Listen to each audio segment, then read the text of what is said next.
Por gentileza, vai pro Instagram então. Boa noite, pessoal. A gente tinha falado que ia ser no YouTube, mas Problemas por técnicos. problemas técnicos não conseguimos entrar lá e, e vamos vir para cá. Aê, o pessoal tá vindo pra cá. Maravilha. Gente, aí, quem tiver no YouTube, por gentileza, vamos pro Instagram. Oi, Lu. Vai lá, entra Batera Parkinson, vocês vão ver o nosso. Oi, Silmara. Poxa, tinha Guida. um monte de pergunta aqui, cara. Mas vamos lá, fazer o quê? Sem problema, o doutor tá vindo ali já pro Instagram também. Gisele.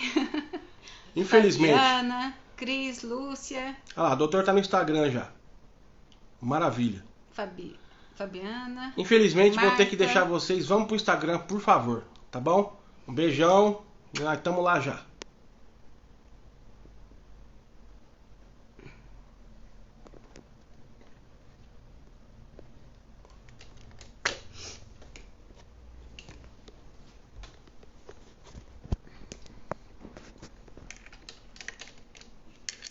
Boa noite, Verônica.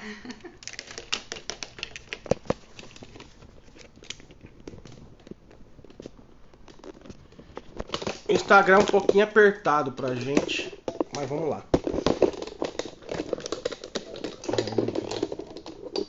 Beleza.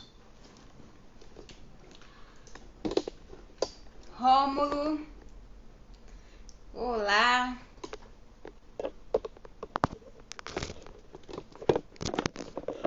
Pessoal, por favor, me digam como é que tá o. Doutor Beleza? O doutor Eric. Eric tá aí. Digam como é que tá a Quem tá voz, aqui? se tá legal também aí ou não. Alguém falou que tá aqui. Ah, beleza. A Érica. Aí, agora vai. Como é que tá a voz aí? Como é que tá a imagem?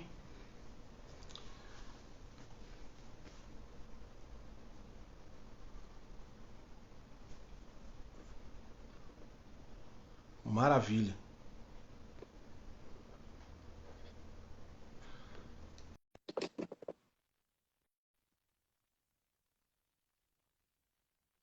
Imagem boa, o áudio tá ok, beleza? Olá, Olha o doutor doutor. aí. Olá, boa noite. Boa Deixa eu arrumar Boa noite. noite. direitinho aqui. Bom, por algum motivo meu telefone não deixava eu me conectar no, naquele aplicativo, então eu vou. Que bom que deu certo de vocês mudarem aí. Sim, com Tranquilo. certeza.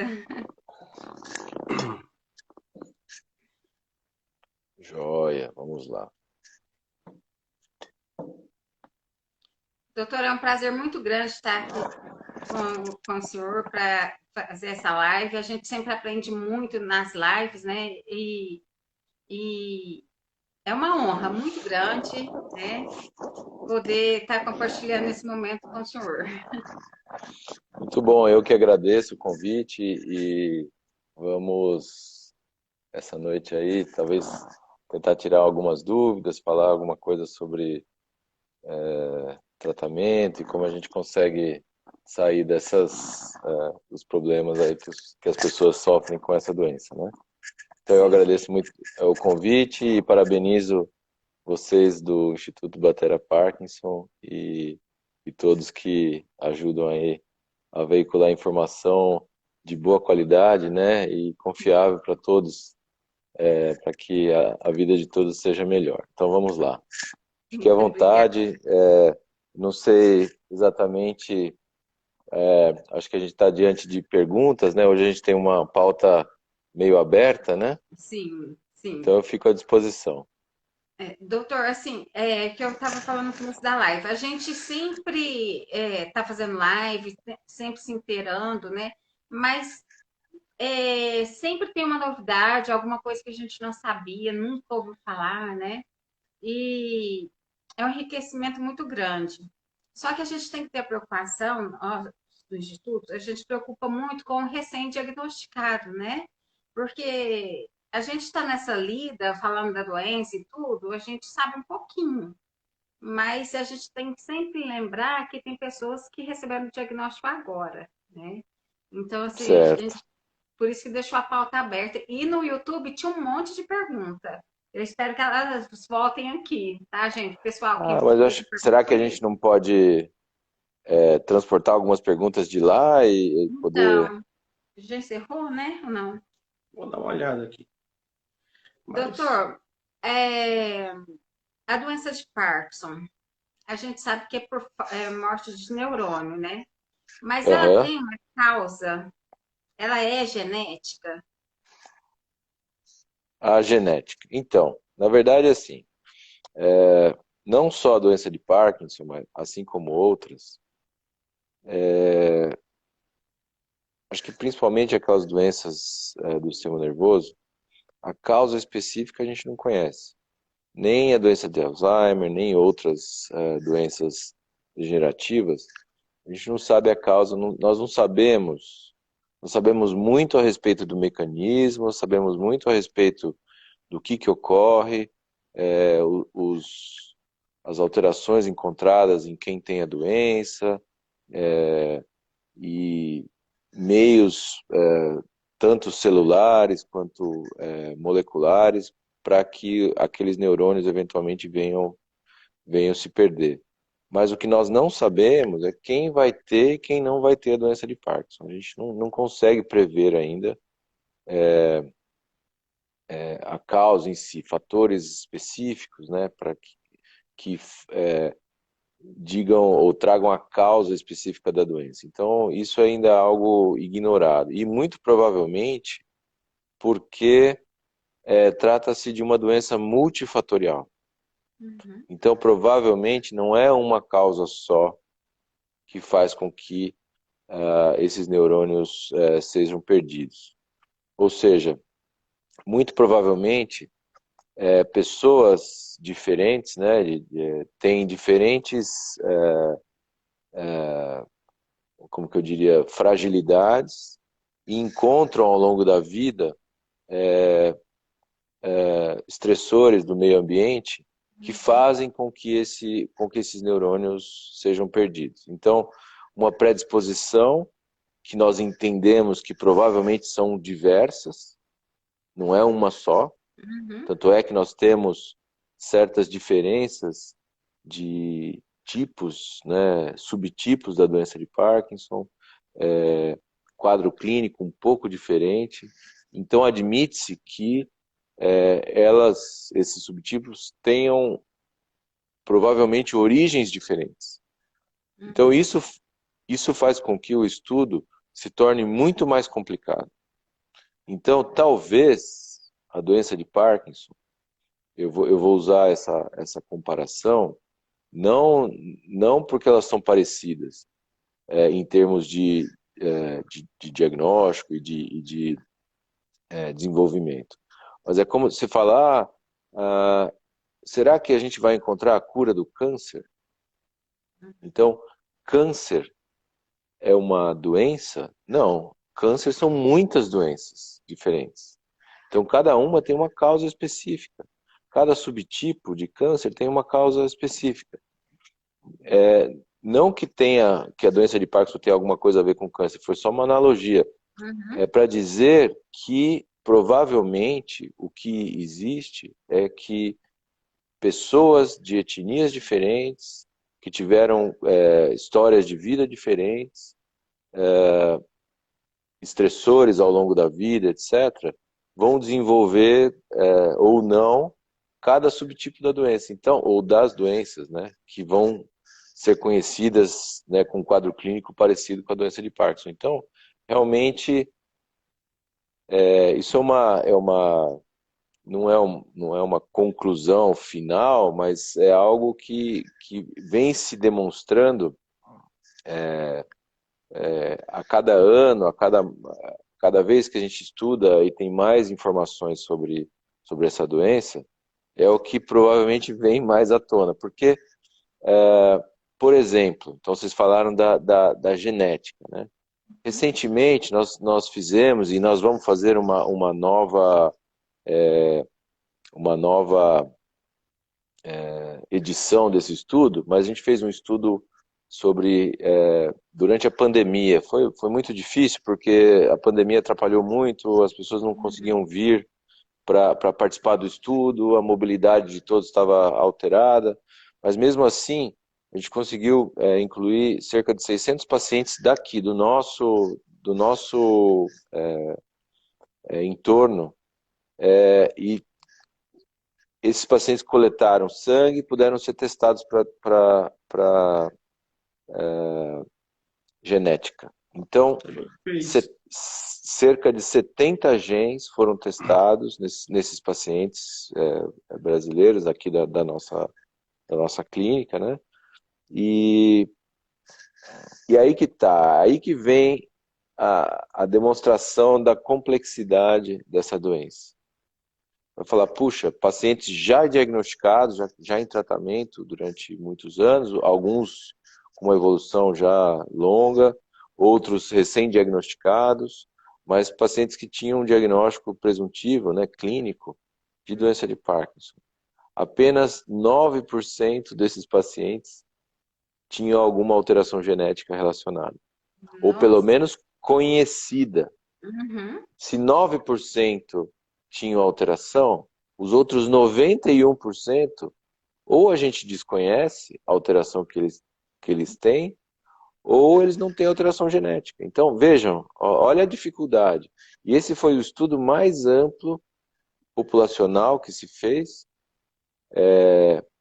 Imagino que a gente vai fazer estamos esperando a aprovação para um novo estudo agora no segundo semestre, e que todos, a gente até pode no futuro fazer uma live sobre isso, etc., para que as pessoas, né, divulgar o máximo possível, para que sem custo todos possam ser, que queiram, né, obviamente, possam ser testados e conhecer um pouquinho mais da origem da doença, né, da própria alteração.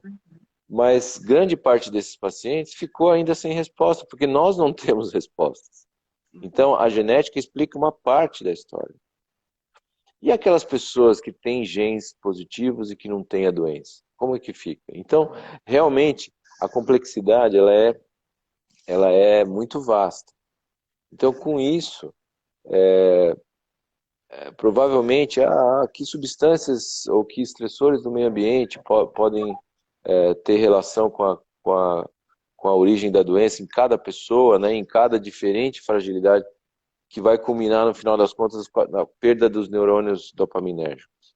Existem teorias também de que alterações intestinais, né, bactérias específicas ou toxinas sejam absorvidas pelos intestinos, seriam carreadas pelo nervo vago até na região do sistema nervoso, e com isso, aquelas toxinas fariam, então, predisporiam à degeneração daqueles neurônios. Isso também é algo que está em voga, então, o que fala mais ainda a favor para todos nós termos uma dieta balanceada, termos, né, uma vida saudável, evitar, né, excessos e alimentos multi-industrializados, etc., etc., ter uma vida um pouco mais próxima do natural. Porque, sem dúvida, ao longo dos anos, ao longo das décadas, nós vimos uma melhora importantíssima da qualidade de vida das pacientes com Parkinson, aumento da sobrevida, aumento enfim, da qualidade de vida em geral, né, melhora dos sintomas, etc., por conhecimentos que foram sendo adquiridos ao longo do tempo. Mas, a despeito disso, a gente também viu o aumento da incidência dessa doença. Então, será que é porque a vida está um pouco mais... a gente tem mais estresse, né, ou tem mais uma vida, talvez a questão da nossa dieta seja mais industrializada, a gente tenha mais contato com poluição, etc., etc. Então, Nós não sabemos. O fato é que admite-se que realmente tem aumentado o número de pessoas, né, a porcentagem de pessoas com doença de Parkinson. Talvez Doutor, também, diga. desculpa. Não, Essa, imagina.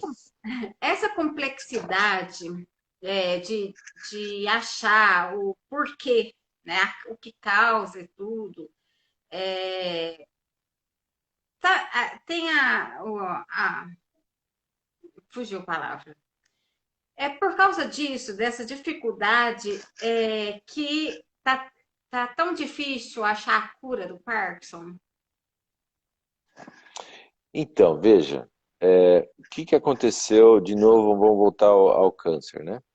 Uhum, O que aconteceu nas últimas décadas em relação às doenças neoplásicas?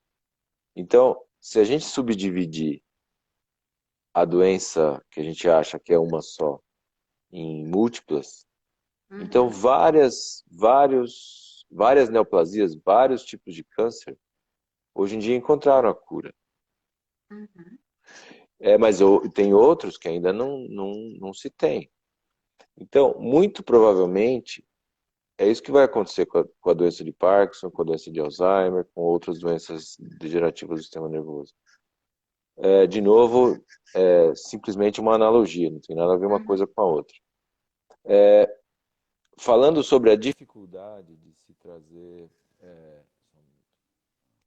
Falando sobre, falando sobre a dificuldade de se fazer de se ter a cura, né, ou algo que possa nos, pelo menos, chegar próximo disso.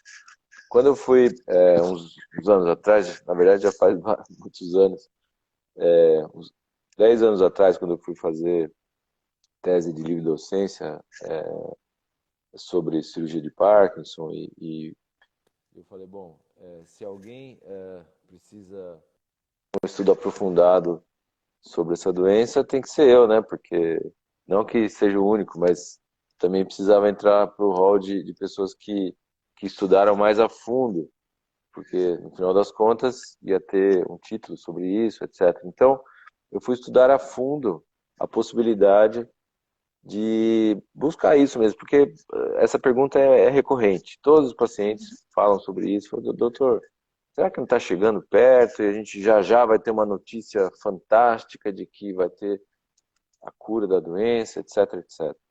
Então, eu fui atrás de pelo menos entender o tamanho do problema. Então, vamos lá. É claro que isso é uma linha de raciocínio que tem prós e contras, mas veja lá.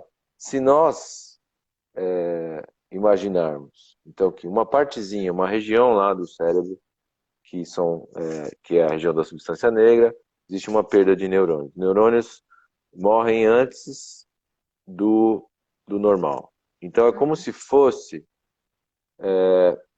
um envelhecimento precoce. Por quê? Porque nós estamos perdendo neurônios desde o dia que a gente nasce. Isso não é patológico, isso não significa uma alteração. Então, se a gente comparar o número de neurônios jovens que uma criança recém-nascida tem e que um adolescente, ou que um adulto, e que uma pessoa mais idosa tem, existe uma diminuição progressiva. Isso não quer dizer perda de função. Isso não quer dizer perda de função. Uhum. Então, com isso, o que ocorre?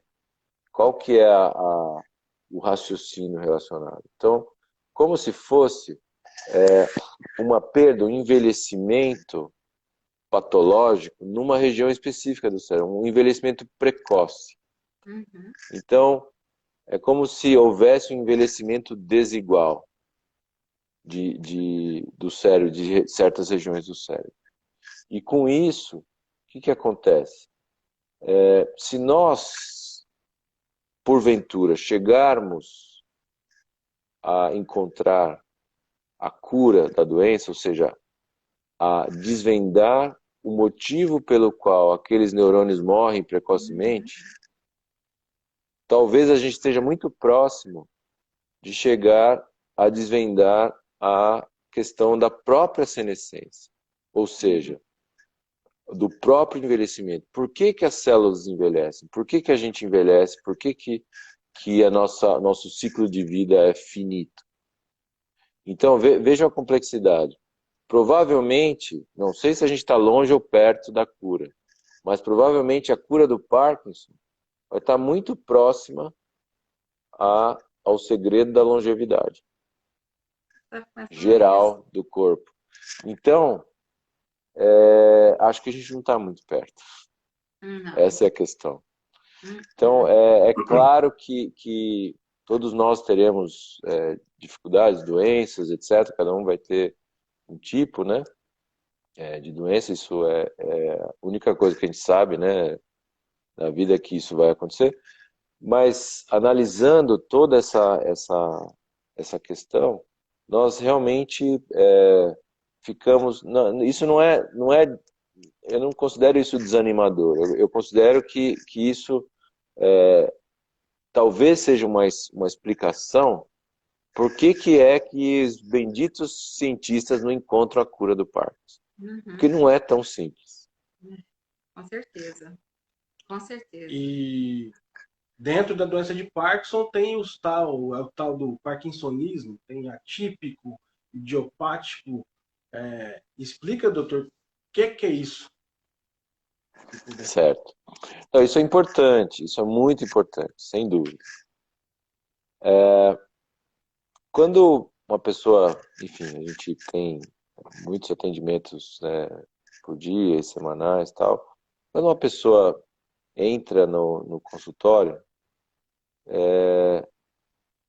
nós médicos, enfim, a medicina tem uma maneira de lidar com isso que é já, de certo modo, sistematizada, né? Então, primeiro a gente faz o diagnóstico, e aí com o diagnóstico a gente tem o prognóstico. O que vai acontecer? O que provavelmente vai acontecer, baseado no diagnóstico?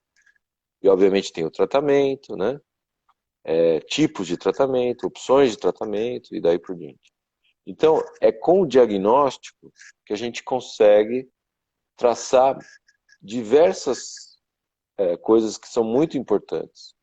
Entre elas, então, o tratamento e o prognóstico. Como que eu trato?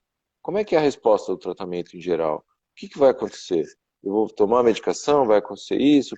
Em geral, o que acontece? Claro que cada pessoa tem uma diferença de resposta, etc. Mas o que vai acontecer comigo ao longo do tempo? Como é que as coisas vão ser? Todo mundo quer saber isso, óbvio. Para que se programe na vida, etc. E tal. Então, a ideia é que, e isso é muito importante, os médicos, eles têm hipóteses diagnósticas, principalmente nos primeiros anos da doença. Então, fui recentemente diagnosticado com doença de Parkinson. Ok. Na verdade, essa não é a maior importância. A importância é quando iniciaram os sintomas. Porque às vezes a gente vê pacientes que os sintomas se iniciaram, eles vão ser diagnosticados 3, 4, 5 anos depois. Recentemente eu vi um paciente que foi diagnosticado 4 anos depois do início dos sintomas. Então, veja lá, o importante, nós sabemos, iniciaram os sintomas motores, seja tremor, rigidez, redução, né, lentificação dos movimentos, uma certa alteração no andar, eventualmente uma perna fica mais pesada, enfim, vários sintomas, ou tem uma dor estranha, dificuldade da mobilidade de um dos lados do corpo, ou a letra se modifica, enfim, cada pessoa tem uma manifestação diferente, mas demarca-se então o sintoma motor inicial. Nos próximos 5 anos, eu digo 5 anos, porque essa talvez seja um período chave para os diagnósticos. Puxa, doutor, como assim? Eu quero saber meu diagnóstico hoje, agora. Como que o senhor está falando? Como assim 5 anos? Então, admite-se que em 5 anos, todos os sintomas que são próprios da doença de Parkinson ou doenças que são semelhantes à doença de Parkinson vão acontecer em 5 anos. Ou pelo menos alguns desses sintomas. Então, em 5 anos, nós podemos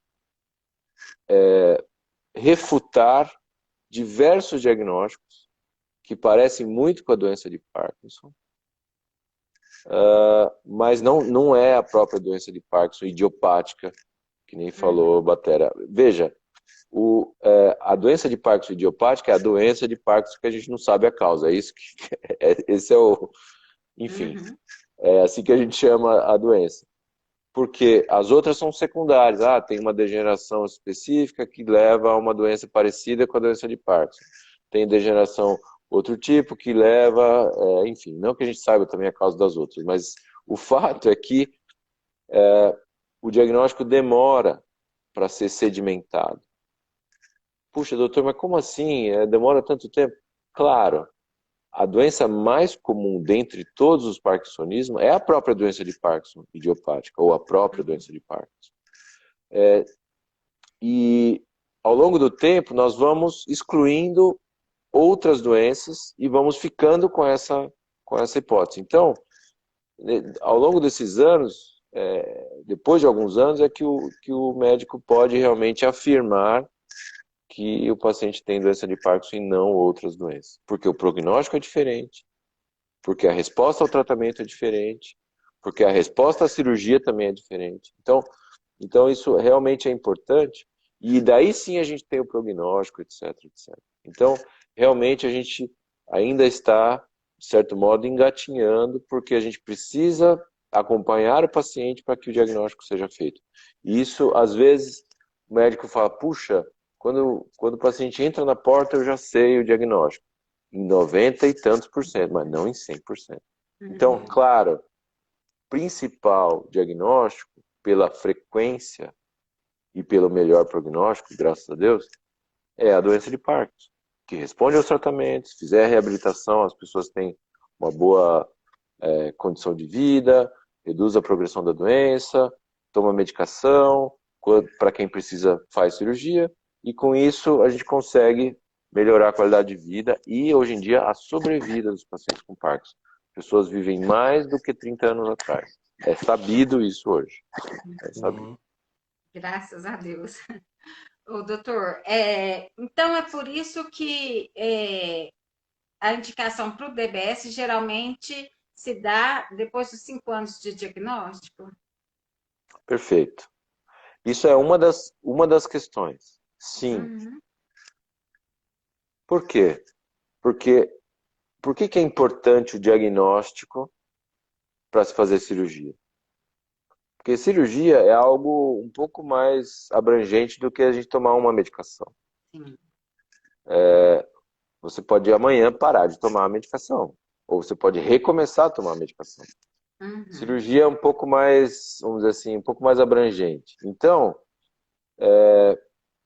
não que seja definitivo, mas é mais abrangente. Então, a ideia é que quanto melhor seja o diagnóstico e quanto melhor a gente conhecer o paciente em termos de sintomas, o que melhora, o que melhora com a medicação, se tem alterações cognitivas ou não, mesmo que sejam menores, se tem alguma alteração neuropsiquiátrica ou não, mesmo que sejam menores.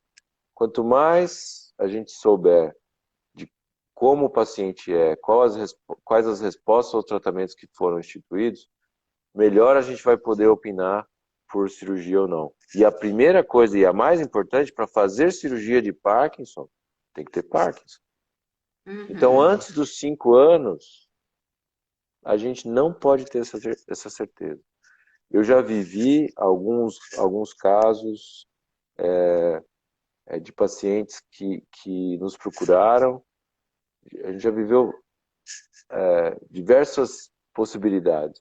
Nós tivemos pacientes que eu mesmo tinha a ideia de que aquele paciente tinha doença de Parkinson. Ao longo do tempo, a gente foi vendo certos sintomas, mas não eram tão claros. Chegaram aos 4 anos e meio, estava difícil, e nós falamos, puxa, talvez seja o caso de a gente fazer cirurgia.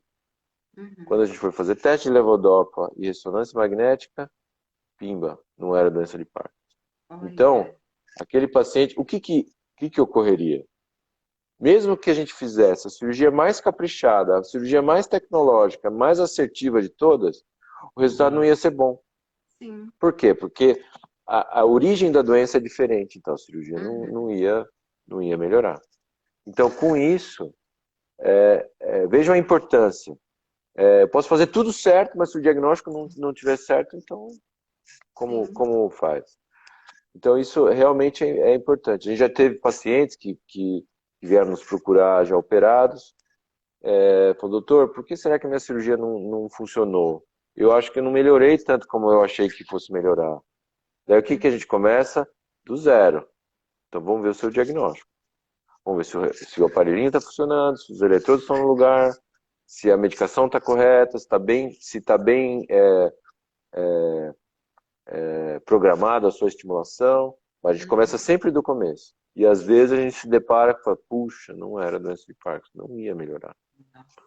Isso é raro, felizmente é raro. E a gente tem que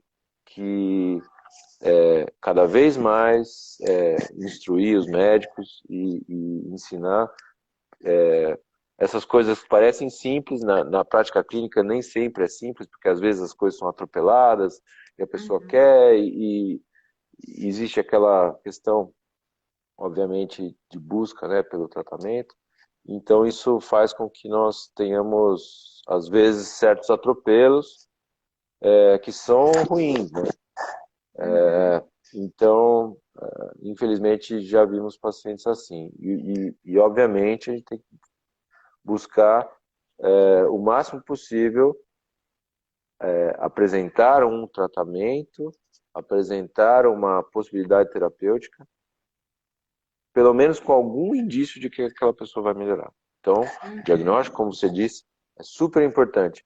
Ah, então, doutor, só faz cirurgia aos 5 anos? Praticamente. E muito raramente a gente fez cirurgias de Parkinson antes dos 5 anos. Hoje em dia, por exemplo, alguns pacientes que têm alteração genética, que sabidamente têm um Parkinson genético que sabidamente responde à cirurgia e que aquele paciente precisa, então, cirurgia antes dos 5 anos. Existiu, já tivemos pacientes assim. Paciente jovem que tinha uma alteração importante, aparentemente precisava de cirurgia, não tinha 5 anos, diagnóstico genético no estudo, pimba, pôde operar e hoje está bem. Então, as coisas estão mudando um pouquinho. E, obviamente, muito raramente, pessoas precisam de cirurgia antes dos 5 anos. Essa é a verdade, no final das contas. Pô, doutor, tenho 3 anos de doença, quero fazer cirurgia. Puxa, será mesmo? Vamos dar uma revisada nessa medicação, põe assim, faz assim, não pode tomar com remédio com alimentação, tem que fazer assim, ajusta aqui e tal. Puxa, doutor, melhorei. Pois é, não precisava fazer cirurgia. E daí pra frente. Maravilha. O André estava lendo as perguntas aqui do pessoal. Tá cheio de perguntas. Tem bastante aqui. Ok, então vamos ser mais sucintos aí para que a gente possa responder. Vamos lá. Eu vi um aqui que me chamou. Como é que fala? Vamos fazer um bate-bola aí. Pergunta e resposta, pergunta e resposta. Que eu tiver, né? Bem interessante muitas aqui. A gente não tem, né? Uma pessoa perguntou, ela é HIV positiva, essa sorologia pode ter causado Parkinson? Não. Não há uma relação específica. Não há uma relação direta entre a gênese da doença e a infecção pelo vírus HIV. Não existe. Ainda bem. Deixa eu ver a próxima pergunta. Acho que eu subi demais aqui. André, me ajuda aqui. Meu marido descobriu com 49 anos se a progressão está sendo assustadora.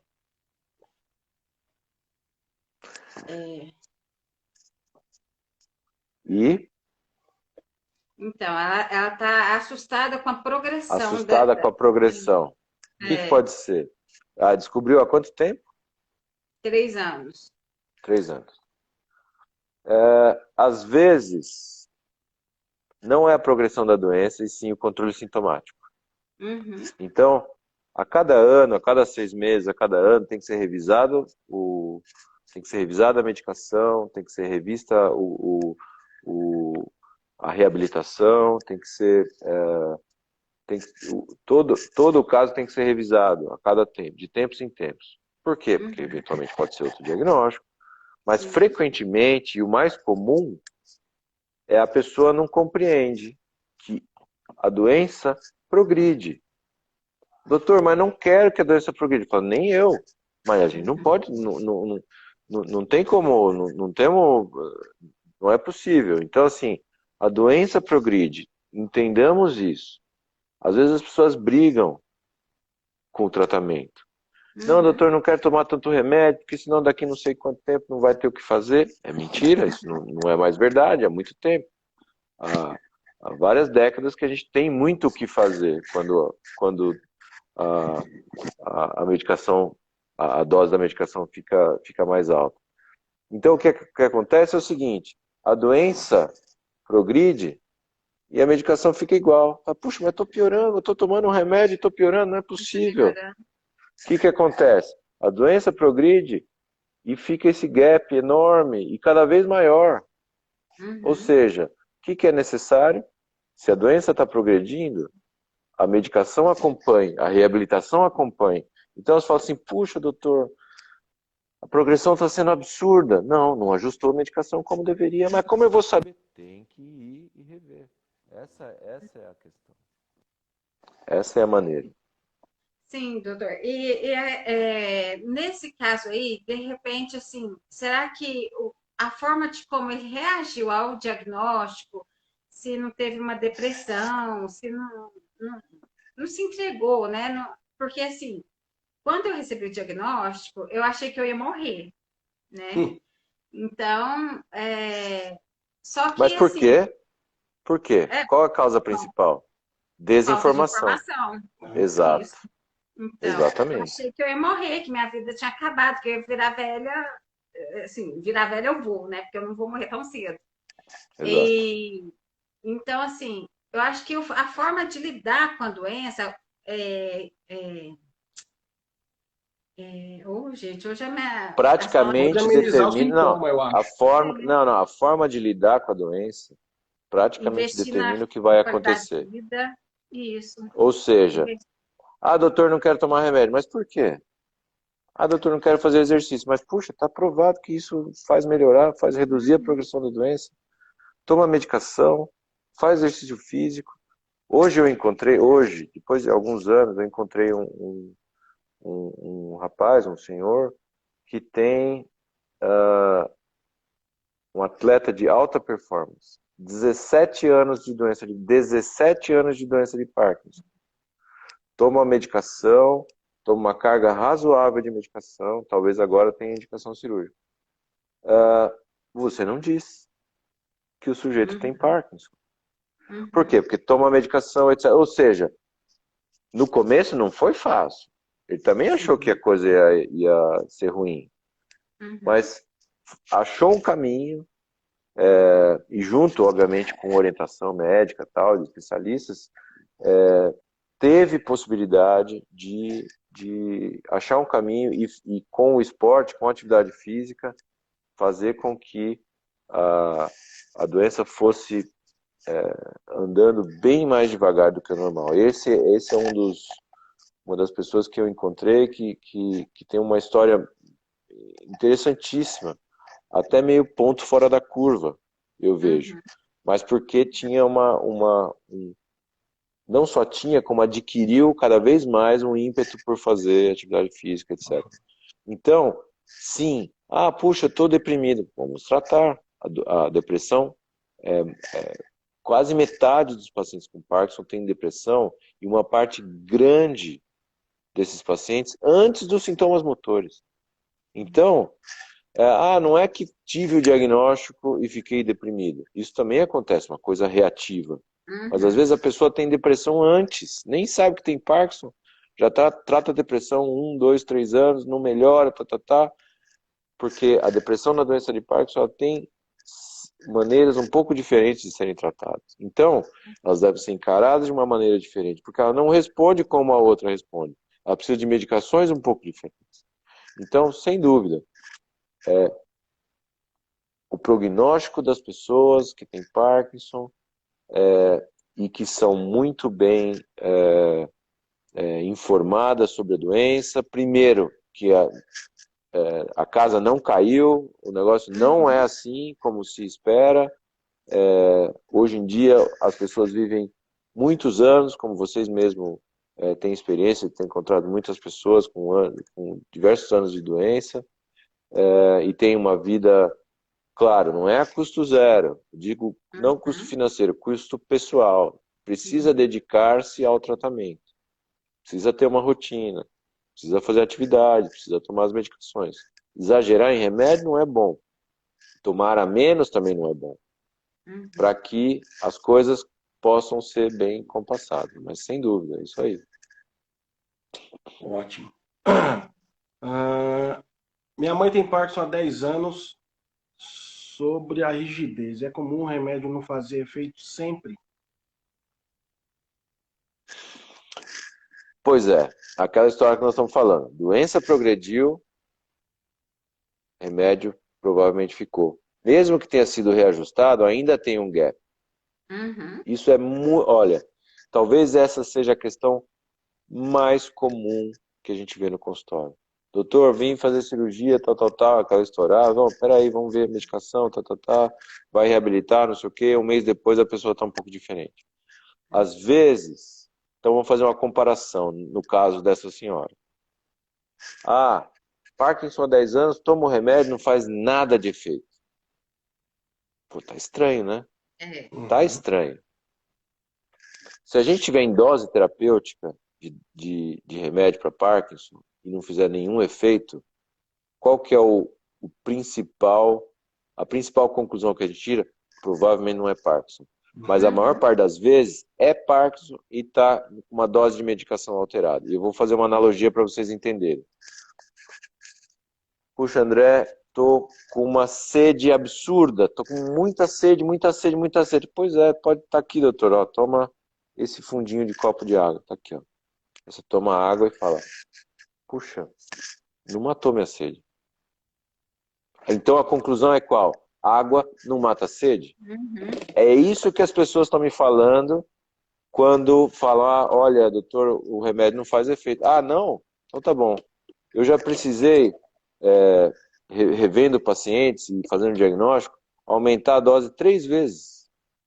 1/4 de comprimido, meio comprimido, 3/4 de comprimido, 1 comprimido. Doutor, do 3/4 para o 1 é que começou a fazer efeito. Porque antes era só um fundinho do copo de água. E o que isso nos levava a pensar, o que é um absurdo, é que a água não mata a sede. Pô, mas como assim? Todo mundo sabe que a água mata a sede. Então, essa é a maneira de a gente entender de que realmente a gente precisa, cada pessoa tem um metabolismo diferente, tem um funcionamento do tubo digestivo diferente, tem uma absorção diferente, tem uma barreira hematoencefálica diferente. Cada pessoa tem uma maneira. Então, tem gente que se dá bem com Prolopa, tem gente que se dá bem com Carbidopa. Tem gente que se dá bem com Pramipexol, tem gente que se dá bem com Rasagilina, tem outros que se dão bem com Amantadina e daí por diante. Então, e a gente não sabe quem vai se dar bem com isso ou com aquilo. A gente tem que saber que realmente a gente tem que ficar... às vezes é um pouco tentativa e erro. Obviamente tem a experiência do médico, a experiência da equipe, tal, e uma certa paciência e persistência do paciente. Essa é a ideia. Outra pergunta. São várias, né? Acho que sim, aqui já está respondido. A pessoa com Parkinson pode sentir muitas dores pelo corpo. A mãe dela reclama muito. Pode. Dor em fases um pouco mais avançadas da doença é mais comum do que tremor. A primeira série de pacientes que nós fizemos estudos, pacientes que iam para a cirurgia, ou seja, numa fase um pouco mais adiantada da doença, cerca de 40% dos pacientes tinham tremor, ou mais importante, ou mesmo tremor, queixavam-se de tremor. 70% das pessoas queixavam-se de dor. E a dor relacionada à doença de Parkinson. Ninguém fala disso. A dor que melhora com levodopa, a dor que melhora quando o paciente está bem medicado, a dor que melhora com reabilitação, é diretamente ligada à doença de Parkinson. Então, sim, reveja, vá ao neurologista, reveja a medicação, inicie a reabilitação, que a dor provavelmente vai melhorar. Puxa, doutor, mas se eu tenho um problema no ombro, se eu tenho um problema no quadril, se eu tenho uma hernia de disco, vai doer? Vai. A doença de Parkinson não exclui outras doenças. Mas existe uma dor intrínseca da doença de Parkinson, que a gente também não sabe a causa específica, mas a gente sabe como melhora. Exato. Depois do meu diagnóstico, eu nunca mais tomei remédio para dor de cabeça. Nunca mais. Pois é. Vai me dando a dor de cabeça, eu sei, tá na hora do meu Prolopa. Eu tomo Prolopa, acabou. Eu tomo o Prolopa, a dor sumiu. Pois é, e isso não está escrito nos livros. Então, Ninguém fala disso. Doutor, eu tenho uma alteração, um formigamento desse lado do corpo e tá. Aí eu falei, puxa, isso provavelmente é do Parkinson. Como assim? Eu já fui em X mil neurologistas falando que isso não era tal. Eu falei, puxa, então o senhor vai ver. A gente vai rever o diagnóstico, esse paciente até operou. Ele fez cirurgia, falei, cadê aquele sintoma? Ah, doutor, sumiu. Pois era do Parkinson. Tá, isso não está escrito nos livros, mas os pacientes se queixam. Essa história da dor de cabeça eu já ouvi, já é a segunda vez. Eu tinha ouvido uma vez só. Tem outros sintomas diferentes que estão por aí. E os pacientes com Parkinson têm muitos sintomas sensitivos, e de dor, inclusive. Então isso tem que ser lembrado também. Dor no rosto, eu tenho muita dor no rosto, sabe? Acabou, relaxante muscular eu tomava há quilos, né?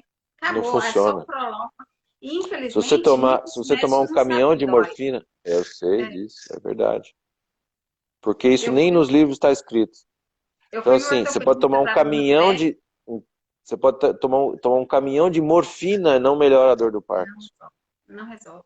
Aí um pedacinho de medicamento, um pedacinho de levodopa acaba com tudo.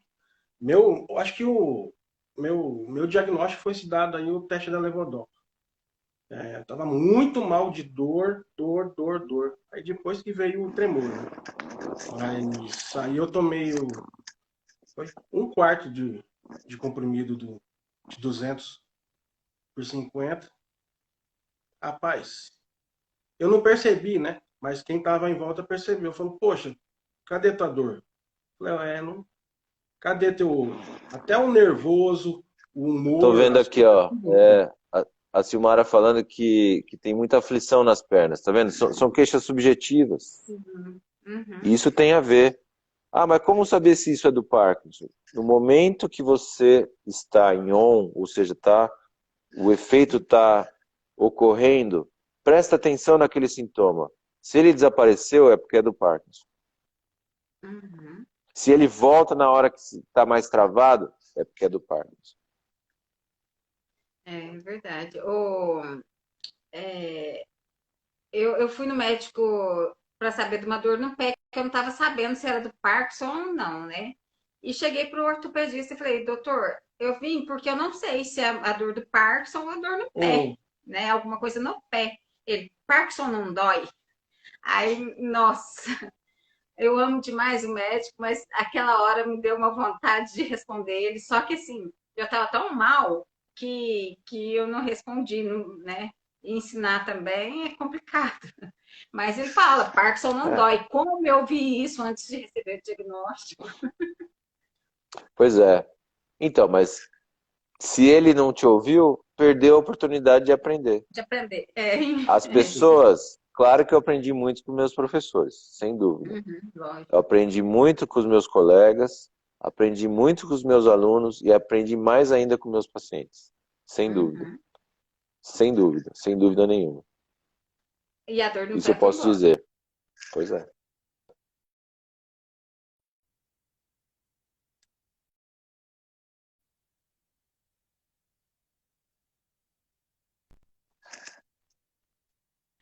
quando você acha, posso fazer uma linha, pessoal? Estamos tendo algum problema aí na transmissão?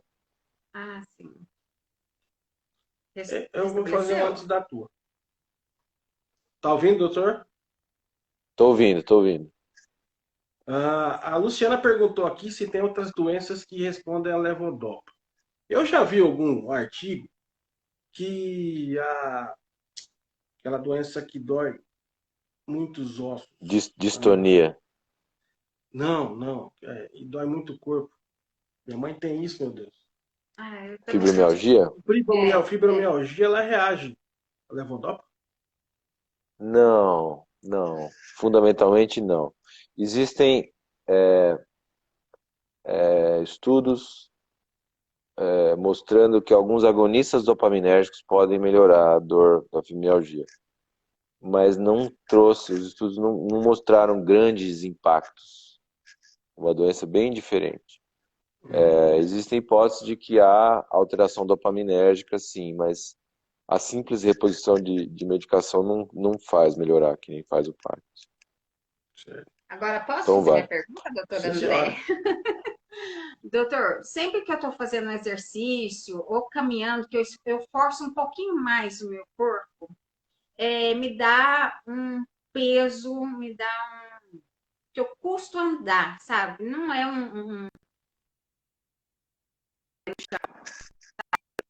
fico toda dura. É qualquer esforço que eu faço. Tem com Eu, Parkinson, com me parece que mexe com o equilíbrio, sabe? De mexer o olho. É uma coisa muito estranha. na verdade, a sua fala cortou um pouquinho. Ah, Quando você está andando, às vezes tem um pouco de peso na perna, é isso? Não quando entendi. eu esforço um pouquinho mais, e se eu vou subir um morrinho, que eu ponho mais força, sabe? Sempre me dá isso, me dá um peso, né? Como se Em geral, né? Mas isso. olha, isso eu acho, quer dizer, a pessoa com. A gente tem que imaginar o seguinte: quem está no 0 a 0, possibilidade, ou seja, recursos cardiorrespiratórios, Uhum, musculares, etc.,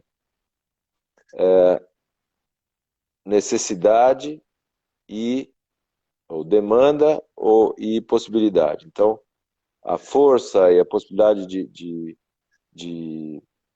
acho que está me fugindo a palavra aqui, mas propriedade do corpo e a necessidade. Se uhum, eu tenho mais propriedade, mais força, mais preparo físico, mais condições logo acima do que é a minha necessidade, então isso significa bem-estar físico. uhum. O que o Parkinson faz? Ele aumenta a necessidade. Sim, Ele verdade. aumenta a necessidade de energia. Ele faz o corpo gastar mais energia com menos eficiência. Isso Uhum, acontece. Então, o que a gente tem que fazer? Não, por exemplo, a gente vê quando a doença descompensa, por exemplo, daquela senhora, puxa, cheguei aos 10 anos, parece que não está acontecendo nada. Sabe o que acontece com as pessoas? Perdem peso, mas perdem peso do tipo 6, 7, 8 quilos em 6 meses. Aí uhum, os médicos vão procurar, puxa, será que o paciente está com câncer? Será que é diabetes? Será que não sei o quê? Procura, não acha. E a pessoa continua emagrecendo. Porque quem está com a doença mal controlada, o próprio estado de rigidez, de alteração do movimento, faz com que tudo fique mais difícil, tudo fique mais penoso, tudo gaste mais energia fundamentalmente. uhum. Gasta mais ATP, gasta mais unidades de energia biológica para fazer a mesma coisa. Nós até fizemos em um dos estudos 8 a 10% de energia a mais gasta pelos pacientes, isso em estudos de calorimetria, que a pessoa respira faz a medida do CO2 e a gente consegue saber quanto de energia aquela pessoa está. A mesma pessoa em on, em off, a pessoa em on gastava 8 a 10% a mais de energia do que em off do que em on. Uhum. A mesma pessoa, então o mesmo grupo.